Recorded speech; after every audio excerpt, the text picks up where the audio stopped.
জামাত বিভিন্ন মহল থেকে green signal পেয়ে গেছে এবং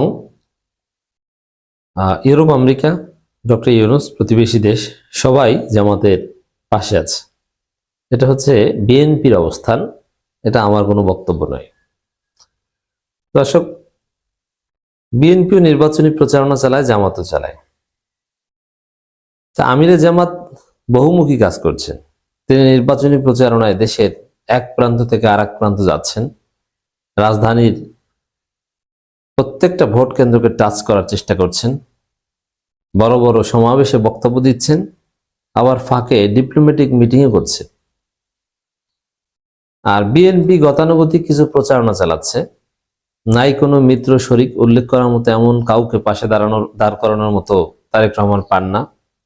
একা একা তারেক রহমান বলার চেষ্টা করেন, যা বলতে যান বলতে পারেন না, এলোমেলো করে ফেলেন, কারণ ইন্টারবাস।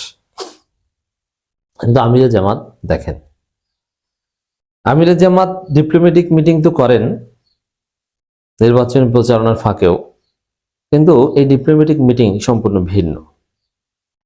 আমিরে জামাতের কাছে ব্রিটিশ হাই কমিশনার আসেন, ফ্রান্সের রাষ্ট্রদূত আসেন, এখন আবার ভারতের হাই কমিশনারের সাথেও জামাত নেতৃবৃন্দের হাসাহাসি এবং প্রণামের সম্পর্ক আমরা দেখি, একটা রেসপেক্ট দেখি জামাতের প্রতি। আর ওয়াশিংটন পোস্টের সে রিপোর্ট তো আপনারা দেখেছেন। আর এই মিটিংগুলোতে সম্পূর্ণ ভিন্ন কিছু দৃশ্যপট, এক বিরল দৃশ্য আমরা দেখতে পাচ্ছি। সেটা হচ্ছে আমিরে জামাতের সাথে আসেন এবং ফুল দেওয়া নেওয়া, ফুল দিচ্ছেন, জামাতকে ফুল দিচ্ছেন এবং সবার মুখে হাসি। ডিপ্লোম্যাটিক মিটিংয়ে ভাব গাম্ভীর্যপূর্ণ মলিন মুখ এবং হাসি মাখা মুখ, এই দুইটা, এই জেস্চার, ডিপ্লোমেসিতে gesture is very important. Handshake করার ধরন, তাড়ানোর ধরন, আপনি পায়ের উপর পা তুলে কথা বলছেন না বিনয়ী হয়ে কথা বলছেন, হ্যান্ডশেক করতে যে আপনি কতটা ঝাঁকি দিলেন বা দিলেন না, আপনি কি আঙ্গুল নেড়ে হাত উঁচিয়ে কথা বললেন না চুপচাপ নিচের দিকে তাকিয়ে কথা বললেন, এগুলোর চুলচেরা বিশ্লেষণ করা হয়। যুদ্ধরত দুইটা দেশের ডিপ্লোম্যাটদের মধ্যে যখন বৈঠক হয়, তখন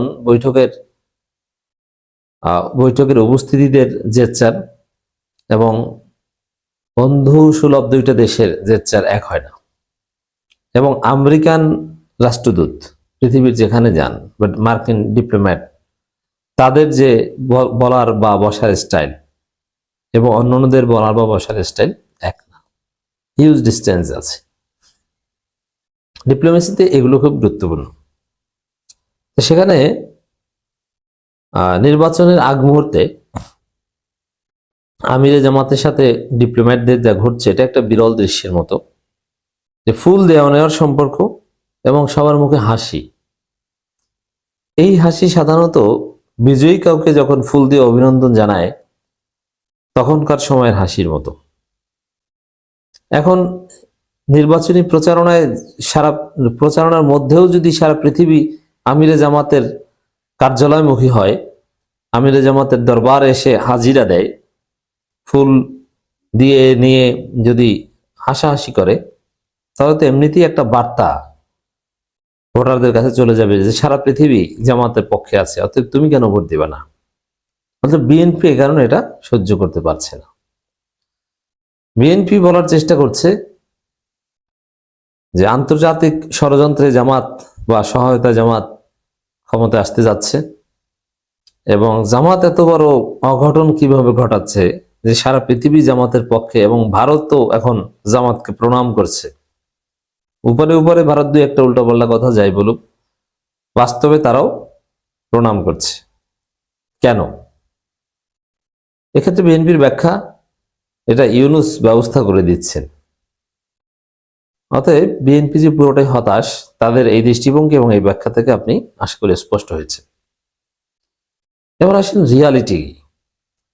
রিয়ালিটি হচ্ছে জনগণ জামাতের পক্ষে বলে সারা পৃথিবী প্রণাম করছে। জনগণ বিএনপির পক্ষে থাকলে বিএনপি এভাবে স্যালুট পেত। অতএব জনগণের এখানে শক্তি, ইউনুস বিশ্ব শক্তি কিছু না। জনগণ যার সাথে, আন্তর্জাতিক কমিউনিটি তার সাথে, তাকে না মানলেও মানতে বাধ্য হবে। খেলা এই জায়গায়, অন্য কোনো খেলা না।